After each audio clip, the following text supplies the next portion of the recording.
Sanibonani, uZolani Phansi lo, founder of Humble Forex Trading and also founder of a non-profit company by the name of uZolani Phansi Foundation and also Humble Community Ministry. Kwi-video yanamhlanje into engicela ukuthi ngiyenze. I know I've been making a lot of ama-video talking about my past. Kuningi izinto engikhulume ngazo, but right now what I want to do, I want to ukuthi ngiye phambili, qhubeleke phambili ngempilo. So sometimes if uzohlala to your past, you'll find ukuthi you won't achieve or you won't reach your destination or your destiny. Baye bathi abenza ama-motivation, you can't change the past, but you can change your future. Yeah, because izinto sezisuke sezenzakalile kwi-past, zisuke sezenzakalile ngeke usazishintsha. And then each and every time we must learn from the past. Yeah, we must learn from the past. And then singahlali kuyona. If you dwell in your past, you will find ukuthi most of the time you are wasting a lot of time, and then you will end up ungafikeleli la kumele ufikelele khona. So kubalekile ukuthi mawumuntu you must learn from ama mistake, or you must learn from izinto that you went through in your past, and then make sure ukuthi awusaphinde wenza ama mistake that you have committed in your past. So there are a lot of things engidlule kuzona empilweni, but kwi-video yanamhlanje I just want to go back la engabona khona ukuthi impumelelo yami iye yaba khona kuphi. I started to do forex trading in 2015, and then I've been trading with many brokers. Angikwazi mangaka ama-account that I've created with different brokers. But i-broker ekuyona yona engabona ingisiza, noba engabona i-breakthrough, noba engabona a good turnaround kuyona, it's Exness. That broker yakwa Exness iyona broker elangabona khona ukuthi no kuyasebenzeka and ngakwazi ukuthi ngenze izinto eziningi uma sengitrader with Exness. Engizokudlulisa njana njengamanje lana angizokudlulisa as a financial advisor, but I'm just conveying or ngidlulisa lento ngenhloso ukuthi ngifuna ukuthi ngisize those people abathi bafuna ukutrader. Most of people bayazi ke ukuthi in 2019 sibe nenkinga enkulu ngenxa ukuthi bengade ngitradela abantu, of which lonto leyo ayikho emthethweni. It is unlawful ukuthi utradele abantu, even if your intentions are right, but according to the law it is unlawful to do such thing yokuthi utradele abantu. Mina I was not doing a Ponzi scheme. I was trading, and then I was sharing my profit with abantu. However, that was not authorized, or it was unlawful. Akukho emthethweni. Nobe ngabe bekukuhle abantu besizakala, kodwa umthetho awuzange ukuvume lokho. So we learn from our mistakes, and then uma usufundile kuma mistake wenza sure ukuthi awuphinde ubuyele kuona. So namhlanje njengoba kumhla ka-17 ngiye ngathola i-message from u-director wakwa Exness, okuwukuthi umuntu ke ngeke ngaxhumana kakhulu naye by the name of Paul. Uye wanginikeza advice because ngike ngathi from 2020-2021 ngiye ngangena kwenye i-broker esebenzisa ama-synthetics derived. That broker before that ayu-binary. So wangitshela into ukuthi bengingekho aware of ukuthi that broker is not regulated. Wangitshela futhi ukuthi kune-risk enkulu. Sometimes if kuthiwa I'm promoting that broker, sometimes abantu bazolahlekelwa imali zabo bangazitholi, of which ngike ngaku-experience lokho nami. Ngike kwaba khona la khona ngi-expect ukuthi ngithole imali, kwathatha isikhathi imali ngingayitholi. So ngithe sengithole lo message, sesikhulumile naye, washo wathi kuzongisiza ukuthi ngisticke to a traditional trading. A traditional trading, it's a trading where you do not trade synthetics, because synthetics, it's an imitation of the real market or real currencies. Okuwukuthi manipulate abantu. There are people behind yona, because uzothola ukuthi njengoba kuyi-weekend iyasebenza, ama-holiday iyasebenza, yabona lonto leyo, which means there are people abasebenza ngale behind and bayakwazi ukuyimanipulate, yabo. Unlike i-real market, i-real market i-affectwa ama-fundamentals and analyzer technical. Ku-rare ukuthi ama-broker angamanipulator i-real market. Ngeke ama-brokers ayimanipulate. When it comes to ama-synthetics, i-broker iyakwazi, because that thing into othola ukuthi bazicreatele bona. So ezinye zezinto othola ukuthi awuzinangi, and then ubona wena i-movement ne-volatility, ubona ukuthi imali iningi lapha, kodwa ekugcineni kosuku you may lose a lot of money. So i-risk warning kwi-trading ihlezi khona, ukuthi kubalulekile ukuthi abantu bazi ukuthi trading ine-risk. You must not trade with imali that you cannot afford to lose, and then you must not use imali oyibolekile to trade. Kubalulekile wazi ukuthi to trade in ama-CFDs, it's got a high risk and it's not suitable for everyone. Kodwa this broker yakwa Exness kunento abayenzile ekuthiwa it's a social trading. U-Exness ngiyamrecommenda because eSouth Africa uyi-financial service provider. I-registration number yabo it's 2020-234138/07. Exness registration number with the Financial Sector Conduct Authority, FSCA, is 2020-234138/07, and then their financial service provider number 051024.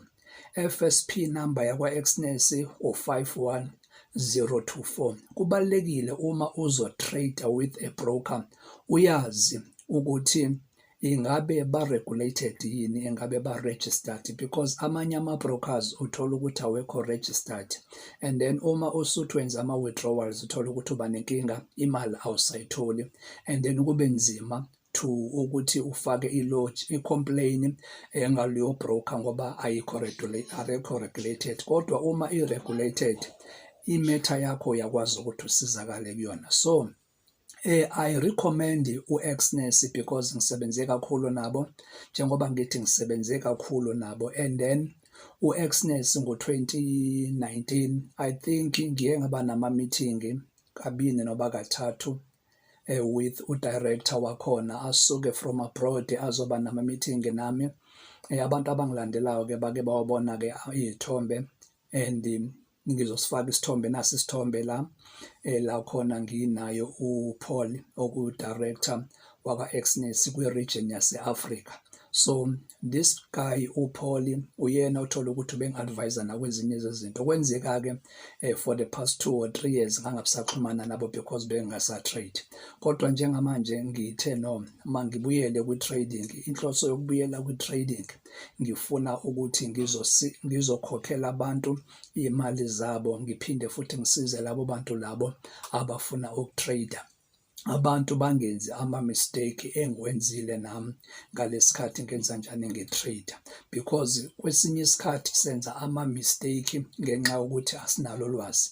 Uzuyasho noNkulunkulu ezweni lakhe ukuthi abantu bami bayabhubha ngenxa yokuswela ulwazi. So sometimes you find ukuthi you are committing an offense okanye wenze isono not with intention to commit an offense, kodwa ngenxa yokuthi you are lacking in knowledge. So we are learning by ama-mistake. I do not wish ukuthi abanye abantu badlule kuma-mistake engidlule kuwona.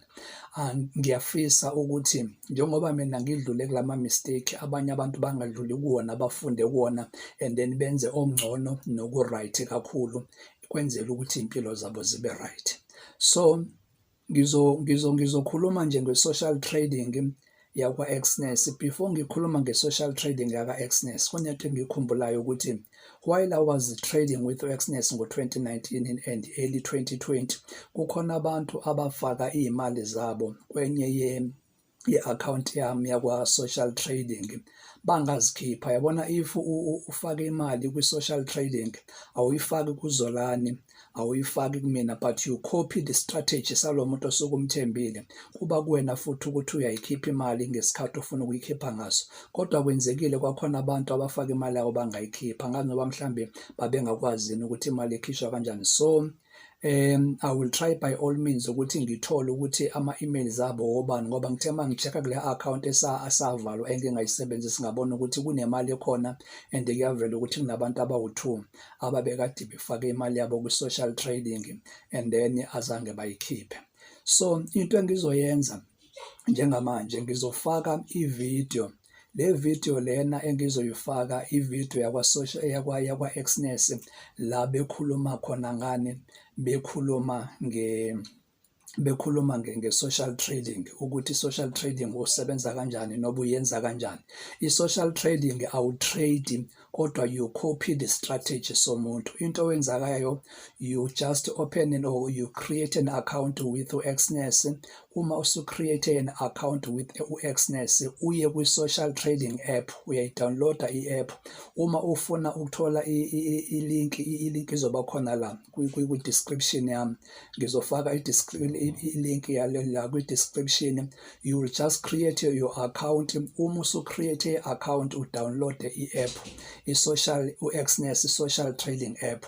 Once wa-downloada that app yakwa-social trading yakwa-Exness, uzobona ke there are a lot of ama-traders abama-strategy providers akwa-Exness. Okubalulekile, when you copy the strategy somuntu, kumele uye kwi-history, ubone history yakhe, ubone performance yakhe, ubone ne-equity, ubone ne-strategy sakhe, ubone nama-win, ubone nama-loss, ukuthi ama-loss akanjani, and then you will determine wena ukuthi malini ozoyifaka kwilento kwi-account yakho. Okunye futhi ke kule video engizoyifaka uzokhonjiswa kuyona ukuthi should you want to exit, uphuma kanjani, should you want to ukuthi usethe o-take profit no stop loss wenza kanjani.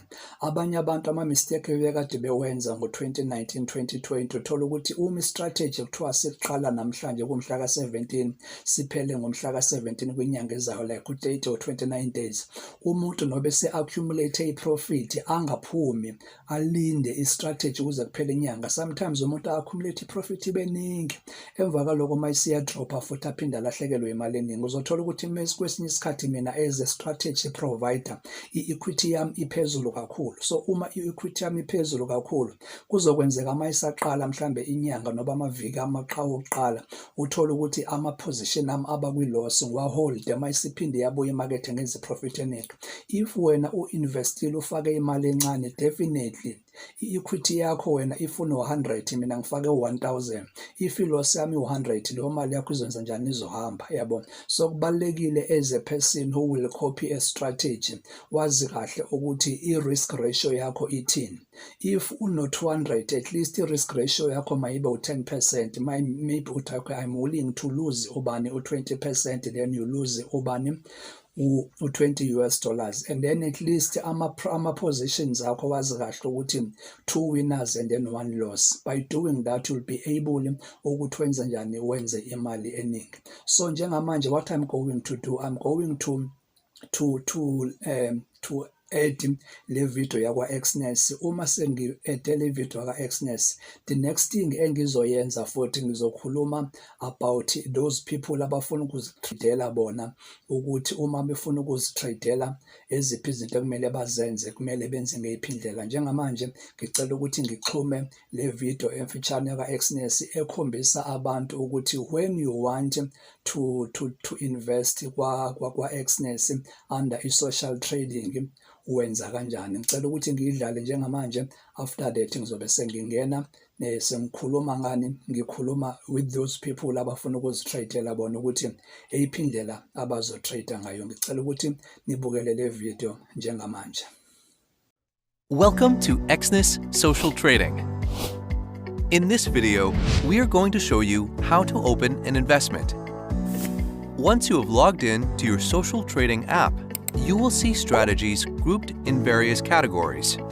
Scroll to find a category of your choice, or click All Strategies. On this page, you will find strategies listed in descending order of return. You can choose your preferred time period of return from this easy access menu. Changing the sorting parameter is easy. Just click here and choose the one you like. Tap Filter to set up your preferred percentage of return, risk score, number of investors, strategy provider's country, or swap-free to help you narrow down your options. Click Show Results. Click on a strategy you would like to invest in. You can find a lot of details about the strategy here, ranging from equity, leverage, commission, etc., to details about the strategy provider himself and his vision about the strategy. If you decide to copy this trader, click Start Copying. If not, you can always go back and find another strategy provider you like. On hitting Start Copying, you will be able to set up the amount of money you would like to invest. Once entered, hit Continue. You will see an on-screen message to confirm your investment is active. All open orders on the strategy are copied onto your investment. Orders opened in the future will be copied automatically too. Once your investment is set up, we recommend you also set up stop loss and take profit to protect your investment from any unexpected movements while you are not watching. To set up stop loss or take profit, click on the investment, scroll to the bottom, and click Add Stop Loss or Add Take Profit under Auto Stop Copying. Enter the limits of your choice and tap Add, and then Confirm. When these limits are reached, your investment will be closed automatically. These limits can be changed or deleted whenever you please. To edit, just click on the Set Parameter and edit it. To delete, hit X. You may also set up alerts to receive a push notification on your mobile device when a certain equity is reached. This helps you keep track of how your investment is doing. By default, there are certain alerts set up when you open an investment, but you can choose to edit them or even delete them. To set up alerts, scroll to the bottom of an existing investment and click Add under Alerts. Set a preferred level of equity in US dollars or a preferred percentage of change in equity that you would like to be notified about. That's it. You are now fully equipped to make an investment. Thank you for choosing Exness Social Trading. Okay, so and that is indlela ke ekusetshenzwa ngayo kwi-app yakwa social trading kwa Exness. Please, if you want to have an account, just use i-link la kwi-bio. Just use le link ekwi-bio. If you use i-link ekwi-bio, and then ngizokwazi mina ukuthi ngikusize. If unenkinga and usebenzise i-link yami ekwi-bio, then to help you every time, into emina engizoyi-require from you ukuthi unginikeze email address yakho to see ukuthi ngempela you are under my list, because angifuni ukuthi ngisize abantu othola ukuthi futhi labantu engibasizayo abekho ngaphansi kwabantu othola ukuthi ngisebenzisana nabo kwa Exness. So njengoba ngidlulisa le message lena, if uthi wena ufuna ukuthi ngikusize as from today onwards, please use the link eku-description. And then after that, uma usuyisebenzisile i-link ku-description, and then lonke ulwazi engenalo or any information oyifunayo, I will make sure ukuthi ngiyakusiza ngayo. La unenkinga khona ungasabi ukungithinta, and then I will make sure ukuthi ngiyakusiza. Indlela engizonisiza ngayo ukuthi sixhumane ngo-WhatsApp. My WhatsApp number is 063 216 0491 063 216-0491. I do not take phone calls. Why I'm not taking phone calls? It's because from 2019 up until now, amafoni ami abhakwa. Also njengoba amafoni ami abhakwa, they are listening wonke ama-conversation ami. So angifuni ukuthi ngithathe ama-phone calls abantu after that uthole ukuthi abantu sebenza njani selokhu bephenya belandelwa kuzona zonke izinto. Kodwa indlela e-right ukuthi ngi-communicate nabantu with WhatsApp, especially those people abathi bafuna ukufunda noba bathi bafuna ukungena kwi-social trading yakwa-Exness. I'm not trading for people anymore. The only thing that I'm going to do is to raise ama-funds and then make ama-refunds nginikeze abantu imali zabo. So into engifuna ukuyisho to those people abathi no, mina I'm very keen to trade, ngifuna ukuzitradela, and on the other side I will also ngenze njani ngingene na kwi-social trading. So to those people abathi bona bafuna ukufunda, I do have ama-basic lessons. I've got an ebook engayicompile from 2015 kade ngenza i-edition ka-2022 sengi-ede izinto eziningi njengamanje since umuntu aloko eqhubeka ekhula. Those people abathi bafuna ukufunda, then mawufuna ukufunda and then futhi usurejistile i-account kwa-Exness uzotrader ngaphansi kwa-Exness, I'm going to give you i-ebook for free. Mangikunikeza i-ebook for free, that ebook it will help you ukuthi noba ingabe sekuthiwa awuxhumane nami kodwa ukwazi ukuthi wenze njani uzifundele wena. And then by doing that, I'm telling you, ngeke kuze kuphele u3 months noba u4 months ungaliboni ushintsho kumsebenzi wakho we-trading. Kwi-trading kubalulekile ukuthi ufune kuyiphile i-trading, kumele uyi-understand, kumele uyazi. I-trading ayifani ne-gambling, ayisebenzi nhlanhla. The only thing kumele uyenze lapha, you must know and understand ukuthi isebenza kanjani. So sengidlule entweni eningi, angikwazi ukubala ukuthi mangaka ama-account engawablowa starting from 2015 up until 2018. La khona ngakwazi ukuthi ngibambe strategy, ngaze ngacompile i-ebook, and then ngayibona impumelelo ne-success when it comes to trading. U-Exness ubufakazi belento be-trading or i-performance yami ebengikade ngitrader ngayo ngo-2019. I-performance yami ikhona yonke laphaya, i-lifetime performance yakwa-Exness, it's $450 million US dollars ivolume yami.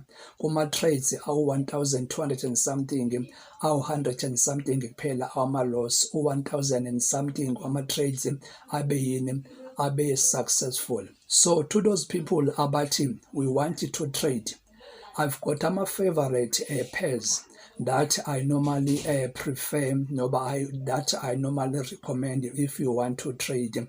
Those pairs ama-major pairs. Mangikhuluma ngama-major pairs ngikhuluma nge-Euro, i-GBP, i-USD, ne-AUD.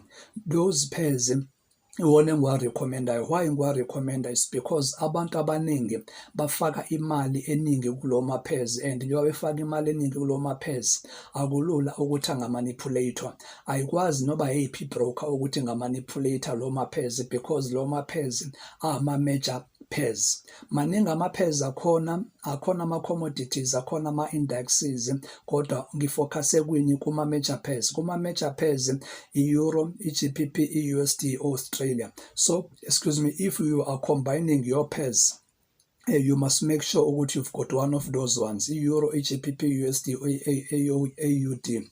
If you've got one of those ones, I don't want to lie to you. Kungaba khona something oyenzayo usuku nosuku. Sometimes if kuthiwa akulona usuku nosuku kodwa ngeke kuphele u2 or 3 days ungazange wenze utho. I used to say ke mina umsombuluko noba usuku langesonto ebusuku makuvula emarket akulona usuku ol-right to trade. Insuku engiye ngizibone mina ze-right to trade kuye kube uLwesibini, uLwesithathu, uLwesine, because umsombuluko imarket isuke isavula. Uma imarket isavula you'll find ukuthi i-movement yayo ngeke izihambe kahle, but uzobona ukuthi izoqala kahle mase kuLwesibini, kube uLwesithathu, kube uLwesine. uLwesihlanu nakhona ngiye ngithi ngoba imarket isuke isizovala kumele wenze sure ukuthi you've got few positions ozobe unawo azosala kwenzela ukuthi should kuba khona igap during i-weekend awube nenkinga yokuthi uthole ukuthi i-account yakho mhlambe isiblowile. So those are the things othola ukuthi kumele uzibheke as a person or trader. Why ngiye nga-recommenda u-Euro, GBP, USD and Australia, kakhulukazi ama-pairs ane-USD. Uhlala eSouth Africa, I think njengamanje nibonile ukuthi i-USD inamandla kangakanani. I think if I'm not mistaken ila ko 17 rand or 16 rand nemali. Yabona khona manje ke you are making a lot of money if ubukade uinvestile or ukade utradeile uthola ukuthi ubukade ufande i-account yakho back then mhlambe lilapha ku 15 rand. If sekuthiwa wenza i-withdrawal njengamanje wenza i-withdrawal eningi. I-USD is a global currency. Uma ngithi is a global currency uthola ukuthi endaweni eningi kusetshenziswa ini? Kusetshenziswa i-USD. So sengizogcina kule video lena kune trading plan template engizoyifaka la. Le trading plan template izokusiza ekuthenini ukwazi ukuthi mhlawumbe nobe ngabe ubongazi ukuthi kumele uqale ngeyiphi imali to trade, but it will assist you ukuthi ubone ukuthi ngosuku itarget yakho ungatrader wenze malini and then makuphela inyanga ugcina usunamalini. Ngokwayo yona iqala ku-50 US dollars. Njengoba iqala ku-50 US dollars, you'll find ukuthi mase kuphela u-30 days if usuyibambe kahle ngempela uzothola ukuthi ibalance yakho ilapha ko-5,000 ngoba u-first day uzothola ukuthi ubani u-5 US dollars kuphela. Just you make i-profit ka-5 US dollars and then you will start with i-lot size u-0.05 and then on the second day iyakhuphuka kanjalo ukhuphuka kwe-balance kuzokhuphuka ne-lot size, ukhuphuka kwe-balance ukhuphuka ne-lot size. Lapho uhamba ngeposition eyodwa and then should you want to break lama position mhlawumbe uma position awu2 kumele wenze sure kodwa ukuthi ama-lot size wakho awabe makhulu kakhulu, kwenzela ukuthi wenze sure ukuthi i-account yakho ayiblow ngoba kubhlungu ukuthi ubuyise imali esiblowile and kubhlungu ukuthi uloku top up and then ama mistake osukwenzile. Ngoba kubalekile when you trade you must make sure ukuthi you always control your emotions. Ungatrade ngama emotions, unga overtrade. Should you reach your target, your daily target, yenza sure ukuthi uyaphuma. Okay, nansi ke le trading plan template engikhulume ngayo. As you can see laphayana inama trade, trade 1 up until trade 30 and then i-balance yakhona noba i-equity yakhona iqala kubani? Iqala ku-50 US dollars. But mina most of the time I recommend ukuthi umuntu uma engaqala uqale ngo-100%, uqale ngo-100 US dollars. So as you can see laphaya from trade 1 i-lot size yakhona 0.05 and then ama-pips awu-10. Mesikhuluma ngama-pips sikhuluma ngama-steps and then you gain malini? Ugain u-5 US dollars usuku lokuqala la from 50 and then uya ku-55 and usuku lesibini wenze u-6 US dollars, usuku lesithathu 7 kanjalo izofika laphaya kubani? Ku-trade 30. Uma ukufika ku-trade 30 you can see laphayana ukuthi uzobe usuwenza njani.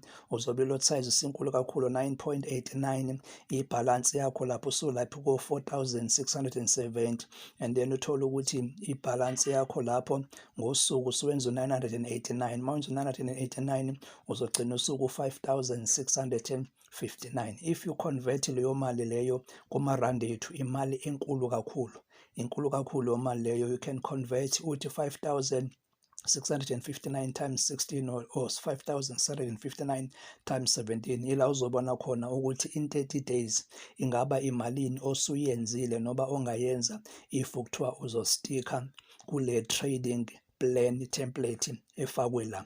Okubalekile ungakhohlwa i-risk ratio yakho. Kubalekile ukuthi ungakhohlwa i-risk ratio yakho, unga overtrade and then ungavumeli ama-emotions when you trade ukuthi enze njani? Ekhame noma acloude ingqondo yakho. Make sure ukuthi should you reach your target then usuyaphuma. Every time make sure that you analyze a market ngendlela right.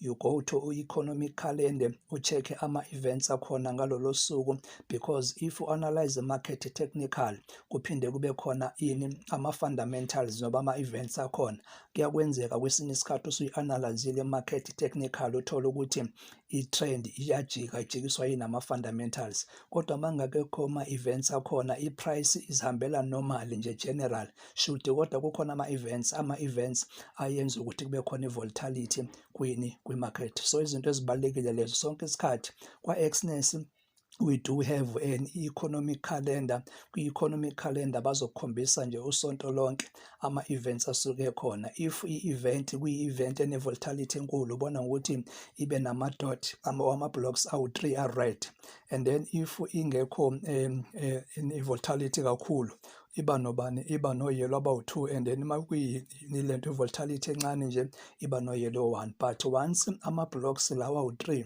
aba red, it shows you ukuthi i-volatility yakhona izoba njani, izobe inkulu kakhulu. Leyo event ukukhombisa kona ukuthi i-movement emarket ngaleso sikhathi izobe inkulu kangakanani. So kubalulekile ukuthi ucheck iy'khathi zama-event, ucheck ama-fundamentals, and then ucheck even nama-pairs noba ama-instrument affectwe yini, affectwe ileyo event leyo ngokwama-fundamentals. Okunye futhi kumele wenze isiqiniseko sokuthi once wa-analyze market, waset to take profit, waset ku stop loss, emva kaloko uyaphuma.